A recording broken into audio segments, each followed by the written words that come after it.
No jõu, hõbekunn siin ja täna näitan teile, kuidas vabaneda toonist, kui su münt või mingisugune kang või midagi on ära toonitud või ise toon peale tekkinud, et kuidas sellest vabaneda. Ja siis samas näitan ka täna, kuidas koduste vahenditega ise toonida. Et esmalt on teil vaja mingit anumat, siis on vaja teil hõbepaberit ja vana hea söögisooda. No nii, hakkame siis tooni eemaldama. Mässisin tavalise hõbepaberi ümber kausi, panin sisse natukene söögisoodat ja nüüd panen natuke söögisoodat siia veel sellele peale ka.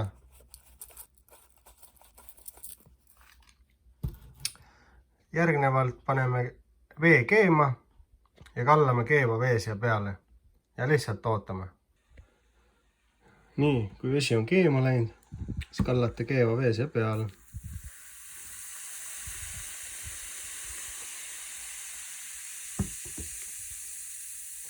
Eritub siit natuke sellist munahaisu, kes tahab, teeb akna lahti või paneb ventika käima. Et selline reaktsioon hakkab siis toimuma. Ja peale seda peaks olema see väike kangike toonist puhas. Kes tahab, võib veel natuke soodat siia peale panna. Ja lisaks veel muidugi, kui vesi on juba maha jahtunud või selliseks soojaks, et näpp ära ei kõrveta, selliseks muutunud, siis võite näppude vahel veel soodaga hõõruda seda enda eset, et kui natukene on veel tooni peale jäänud. Ja kui ei ole, on hästi, kui on, noh, siis teetegi niimoodi ja kui kõike maha ei saanud, et ühe korra veel sama protsessi läbi ja peaks puhtaks saama küll. No nii, kui reaktsioon on läbi ja olete vee maha jahutanud, siis näete, toon on kadunud ja läigib teil jälle see hõbekangike. Aga nüüd ma näitan teile, kuidas see uuesti ära toonida koduste vahenditega. Et vaatame, mis saab ja kuidas seda teha. Esiteks on vaja teil ühte muna.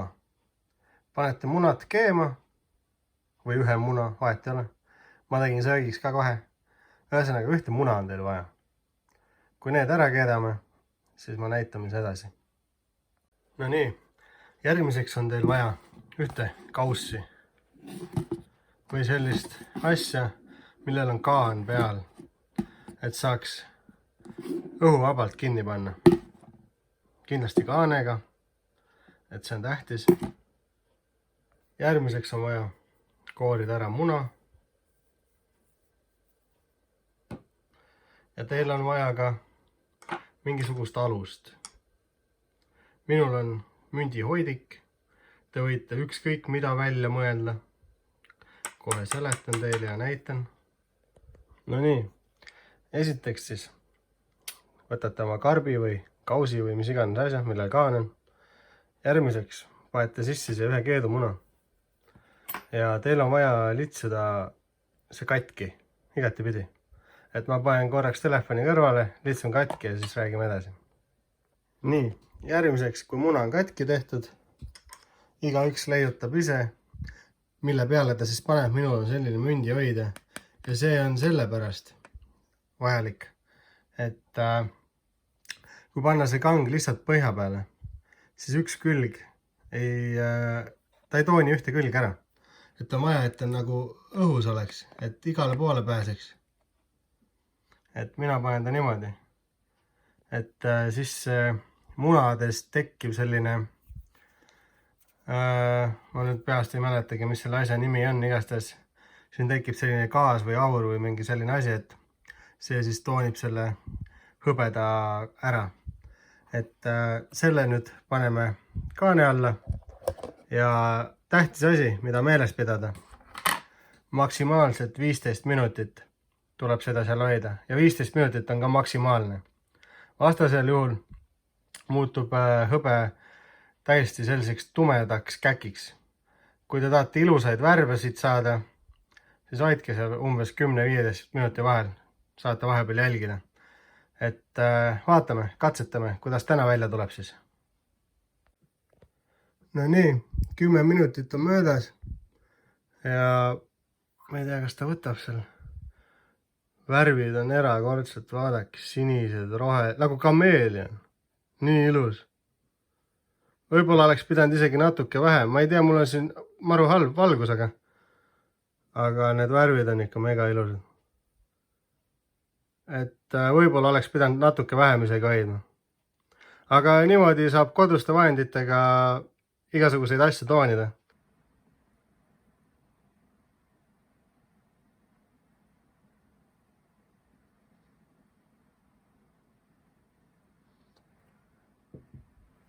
Ma siin mõtlesin, et ma proovin natuke teile teistsuguse valguse käes ka hoida, aga võib-olla natukene kaua sai ikkagi hoitud, et alla 10 minuti võib-olla isegi, oleks päris hea.